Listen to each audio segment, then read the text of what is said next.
This is the new BMW i3 electric car, and if you're the kind of person who worries about running out of charge, then you needn't, because as well as an all-electric version, you can get a model with a little onboard petrol generator, so you don't have to suffer from range anxiety.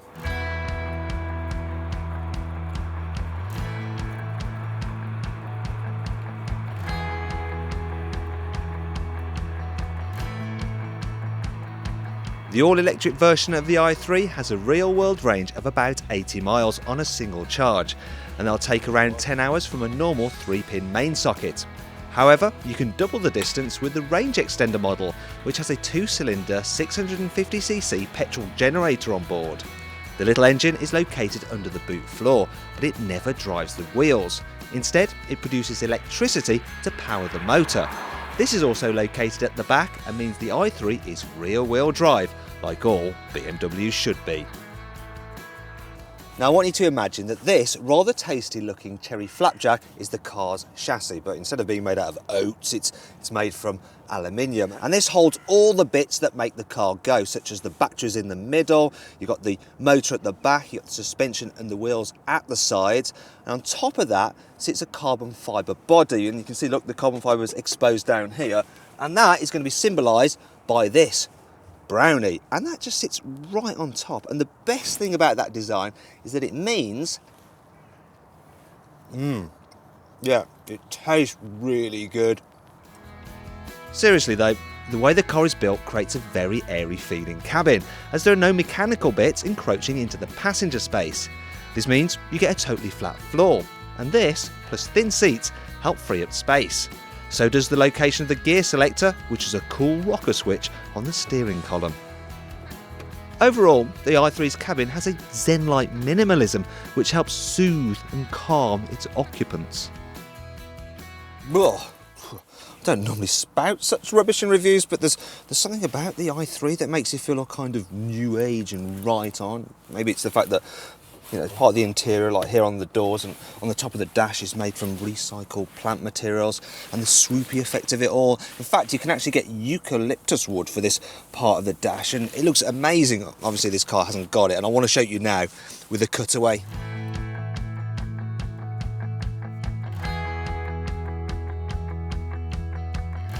That's really nice, isn't it, that? And I think it's an option well worth having. So too is this glorious 10-inch high-definition screen, though to be fair, the normal 6.5-inch screen is pretty good. And as standard, the i3 is actually very well equipped. So you get sat-nav, you get the latest iDrive system with touchpad entry, you've got stuff like Bluetooth, USB for the stereo, you've got climate control.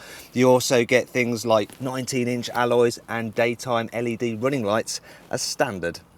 In-car storage is good, thanks to a reasonable sized glove box, a smattering of cup holders, big door bins, and another cubby on the dash.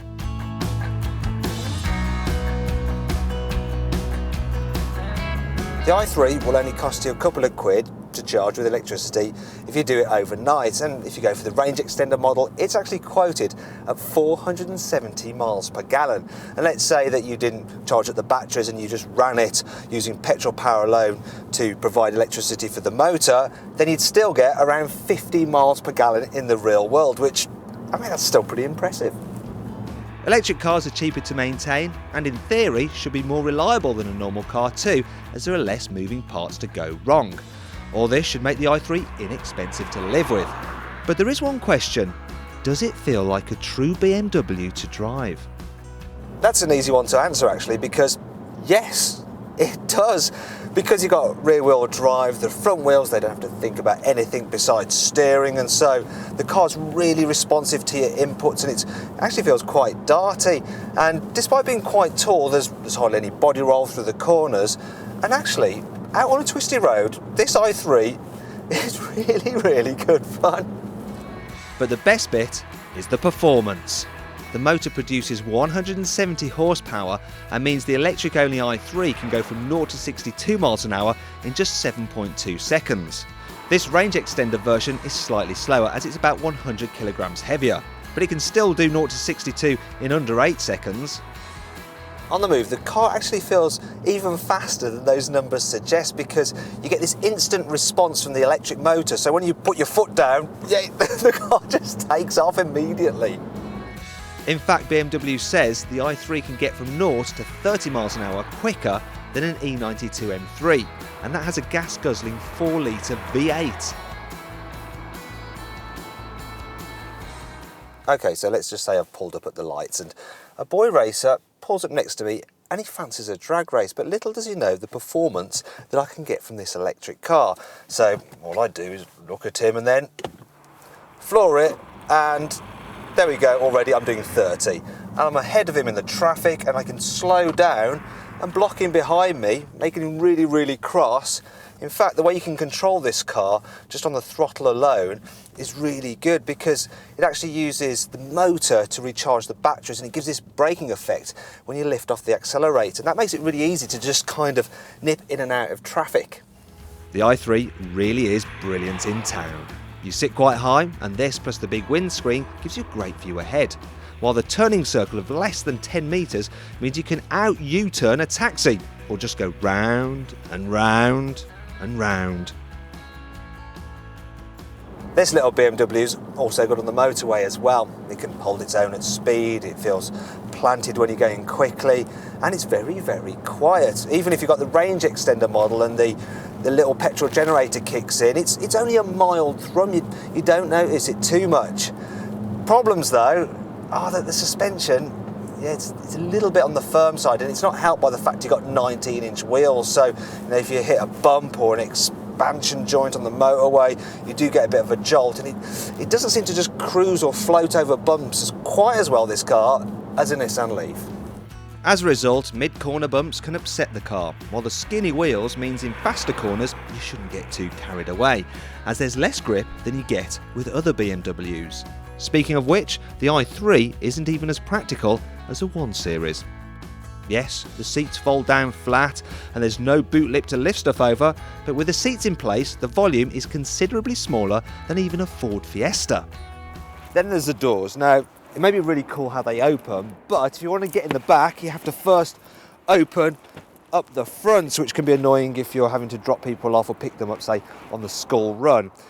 The opening does make it easy to get in the back, and when you're in, there's actually sufficient knee room and headroom. The problem is that it's a strict 2-seater back here, which means that if you need a car that can carry 5 people, the i3's a little bit useless. Another problem is cost. The i3 may be cheap to run, but it will cost a lot to buy in the first place. The electric-only model is over £25,000, and that's after taking into account a £5,000 government grant. If you want the range extender, you will have to pay an extra £3,000. Another thing you need to consider with a range extender is that it only comes with a 9-litre fuel tank. So yes, you might be able to go on longer journeys, but you are going to have to keep pulling over at petrol stations regularly to fill up.